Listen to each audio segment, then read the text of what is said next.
What is happening, everyone? J Gaming Dude here, and I've got the Spyro Into the Dragonfly level tier list here because I'm going to be doing a tier list ranking of all of the levels in Spyro Into the Dragonfly, and also do a review of the game because if you've been following my channel, you'll know that I've actually been playing this game for the past month through my streams, so do check those out. But basically, I've had a great time playing the game, and now I'm kind of making a little bit more content out of some of the stuff that I have been playing. So this is going to be my Spyro Into the Dragonfly level ranking tier list. So let's jump right on into it, and I'm going to do them in the order that is being provided to me here. So first and foremost, we have Cloud 9.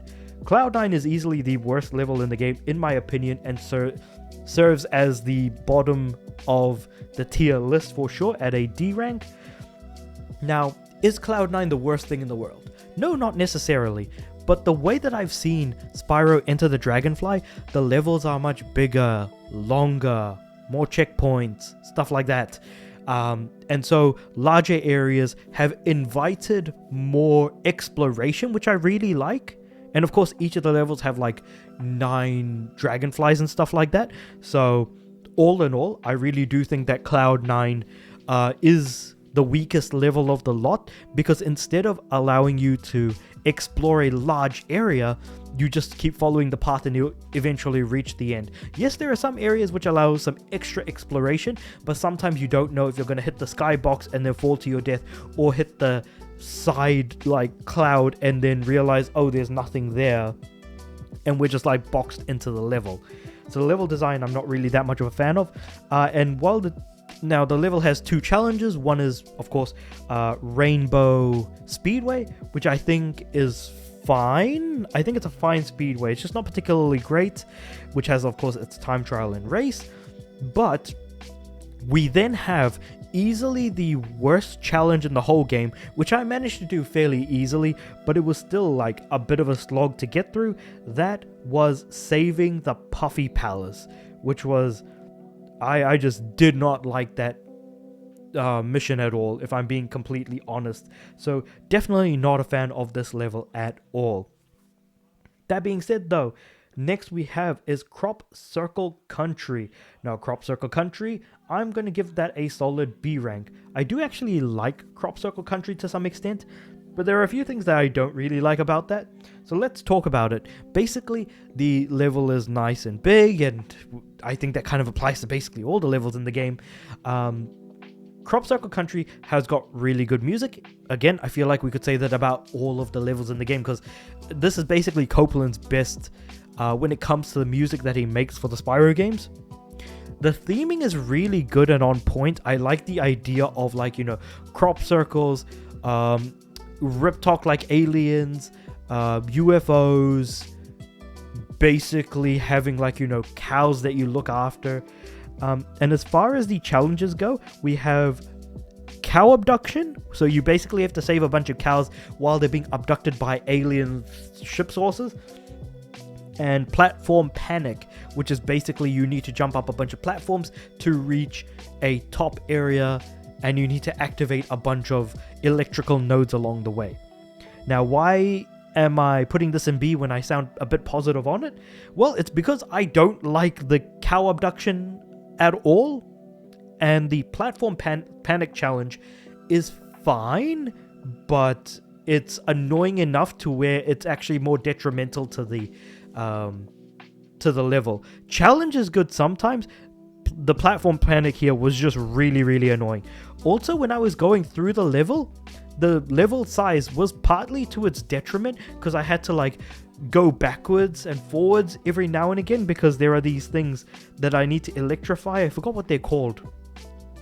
Basically, there are like these UFOs that attack, and you need to electric breath a bunch of these things that shoot at the UFOs, basically. And so I had to, like, you know, go back and forth through the entire level, and I just kind of found the moving around a little bit frustrating, because it feels like the level didn't have to be as big as it was. Because while I like larger sized levels, there needs to be more stuff to find in those larger areas rather than leaving those areas blank, which is what Crop Circle Country kind of did. Next, we have Dragonfly Dojo. I'm actually going to put Dragonfly Dojo at the same level as Crop Circle Country because the same things apply. While Crop Circle had a better theming going on, I liked Dragonfly Dojo's theme more though. Crop Circle Country nailed it more. Dragonfly Dojo, I felt like was more aimed at me as the person that's actually playing the level. That being said though, there is also long stretches of emptiness when you're going from like sort of one area to the next, to the next, to the next, which is all well and good. And one thing that hurts Dragonfly Dojo for me personally is that this is the only level in the game where you actually play through the level, but you can't get 100% on your first go around. Instead, you need to get the ice breath and then come back and do the level again. And you don't get the ice breath until much later on in the game, which is really, really unfortunate. As far as the challenges go, there is a speedway here, as well as a tank minigame. The speedway I really liked. The tank minigame I actually did not like, if I'm being completely honest. So I'm not really a fan of it at all. So that's kind of where my thoughts are on Dragonfly Dojo. They're roughly in the same ballpark. It's just that, you know, between the two of them, some do things a little bit stronger than others. Next we have is Honey Marsh. Now Honey Marsh is an interesting one. So this one is, for me personally, is going at an A rank. Because Honey Marsh is actually a really good level. It does the honey theme really well. And it feels like an extension of what Honey Speedway was in Spyro 3. But if you could actually traverse the area and have like, you know, honey themed platforms, you have like, you know, tree platforms and stuff like that. You've got a lot of bees to deal with. And of course, we got to talk about the challenges. There were 2 challenges in this level, as there are in every level. We've got the honey slide and we've got the honey tank. Now the honey tank, very similar to the tank in Dragonfly Dojo that I did not like. I don't like the tank in Honey Marsh either. But the honey slide was actually a lot of fun and was actually a pretty good time. In fact, there are 3 slides in the game. Honey Marsh's honey slide was actually really good and is in the middle. There are 2 other slides in the game, and for me, Honey Marsh it's not the best slide, it's not the worst slide, but it's dead center in the middle for me personally. In terms of the actual like going from area to area, at least there's more stuff hidden across, so it doesn't feel like a slog moving from one area to another like we saw with Crop Circle Country and Dragonfly Dojo. Next we have is Jurassic Jungle. This is easily going to go to an S rank for me. I love Jurassic Jungle's level design. I like how it's themed. It feels not as large of a level, even though it is, I think, probably the largest level in the game.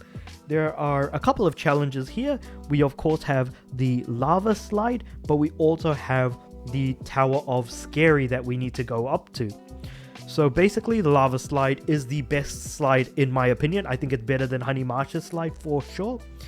And of course, the tower, I did not really like that much. It was a fine challenge. It's just as long as you know what you're doing. But until you get to the point where you know what you're doing, it can be a little bit frustrating in between to try and figure out how to avoid the rocks that are falling on you and the darts that are being shot at you as you're slowly climbing this tower, which can be done fairly quickly, like I said, if you know what you're doing. But yeah, Jurassic Jungle, again, like I said, it's a fairly larger level than most of the other levels, and yet it feels more compact because it feels like there's more gems to collect, more challenges to do, and more dragonflies to earn. It really does feel like the level is compact but big at the same time, if that really makes any sense. And of course, music, really good, as with all the other levels in the game. The music is great. Moving on from that, we do have Luau Island. This, for me personally, is also going to fall at an S rank. I love beaches in games. I love the idea of beach levels or beach themed levels. You've got sand, you've got water. It's going to be a good time. The music is bloody excellent in this level, and I think, in my personal opinion, has the strongest music in the game. The main level music for Luau Island is very, very good. Now we've got 2 challenges in this level as per usual. We have Manta Ray and the drum song. Now for the Manta Ray, it's basically just collecting as many baby manta rays faster than a hunter as you can. That was fairly easy to do, but initially when you have no idea what you're doing, it can be a little frustrating to figure out. And then you've got the drum, which you need to copy the it's basically Simon Says, where you have to hit the face buttons or the arrow keys, similar to in the exact same order as basically the guys you're copying, the Riptocs you're copying. So that both of these challenges are actually relatively weak compared to the challenges in Honey Marsh and Jurassic Jungle. But for me personally, Luau Island, its theme is beyond excellent, and I think is probably my favorite level in the whole game. The music is honestly so much better than the music in the rest of the game that it's not that the rest of the music pales in comparison, but it just works for the theme so well. The enemies are great. There are areas in the game where you can't reach until end of the level, but it feels like if the whole level is genuinely really interconnected in that way. When you reach the end of the level, of course, you can just wrap around and you'll be at the beginning again. Same thing with Dragonfly Dojo and to some extent some of the other levels in this game. But I feel like Luau Island did it the best because it had a challenge at the end after you finish the level and you keep moving forward, grabbing a few more gems and then having that drum challenge at the end. Unfortunately, you do have to do that drum challenge twice, so it is what it is. That being said, let's move on to Monkey Monastery. Now, Monkey Monastery is an interesting level, and for me personally, is stronger than a lot of the levels in the game, and I think for me is going to sit at a B. So, Monkey Monastery is the 3rd level that has a slide in it. So Jurassic Jungle has the best slide in the game, Honey Marsh has the 2nd best slide in the game. Monkey Monastery, the ice slide is actually the weakest in the game and is one of the 2 challenges in this level. As per usual, the other is destroying turret factories using, I can't remember if it was like a plane or something like that. There was something that we used. I haven't played this level in weeks, alright? Just give me a break. But basically, you have to destroy 20 turrets, which are all fairly quick and easy to do and requires basically no thought pattern whatsoever.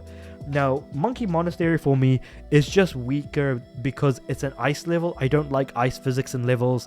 I'm not a fan of that. So, and especially when it comes to Spyro games, because when it comes to Spyro games,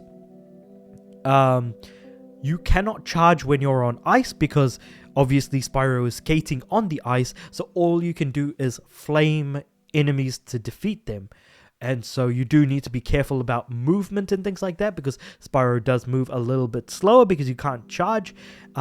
Sometimes you can jump on ice as well, sometimes you can't. It just really depends, but Monkey Monastery is one of those levels, just like Dragonfly Dojo and Crop Circle Country, where there's long stretches of nothingness sometimes. Sometimes there isn't, sometimes there is. It really just depends. But at a time, it really does feel like I'm going from place to place and I'm not really accomplishing much.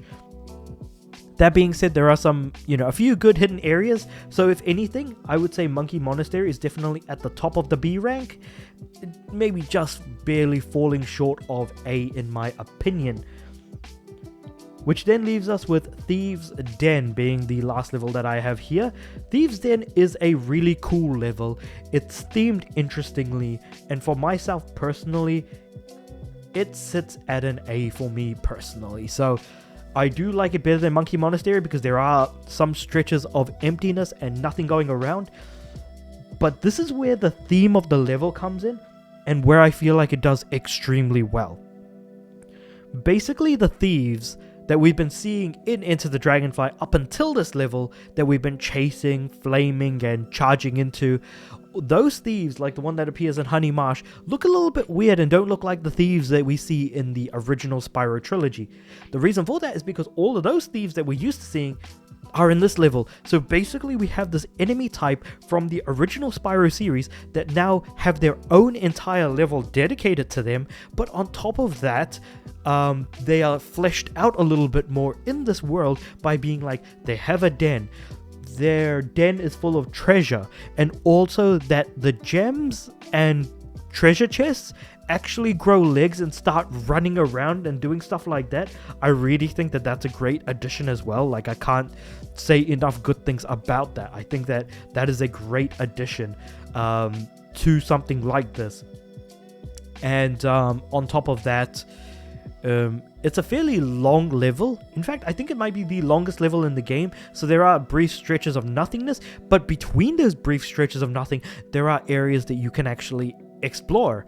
So it makes those sort of small bits and pieces of traveling from one area to another a little bit more entertaining, because there are either challenges abound, or some more gems, or enemies to beat, or something else along those lines. Speaking of challenges, however, Thieves Den has a couple of challenges, as you could probably imagine. We have probably the strongest speedway in the entire game, in my opinion, Oasis Speedway. It's really, really good. I really like it personally. The music is bloody excellent. It's just a great speedway all around. And of course you have Platform Pandemonium, which is basically similar to Platform Panic, and personally I did not like that challenge in my opinion, which is why I gave Thieves Den an A rank rather than an S rank. Adding to the Spyro lore while being just a great addition of a level, despite some of its weaker downsides, being Platform Pandemonium and the fact that there are small stretches of nothingness, but there is, on the upside, some more areas of exploration that you could completely miss if you're not properly paying attention. But basically, this is my tier list of all of the levels in Spyro Enter the Dragonfly. I went into a lot of detail, and I think one thing I missed was that Jurassic Jungle basically allows you to, or rather recommends you use the different breaths throughout the level, but I didn't really do that much when I did play through it, so just letting you know about that. But with all of that being said, however, if you play Spyro Enter the Dragonfly, let me know what your tier list is in the comments below. I'm pretty sure some of you guys will agree with me. I'm sure some of you guys might disagree with me, but I do think that the levels in this game are actually quite strong. I'm looking at level design and challenges in particular, as well as music.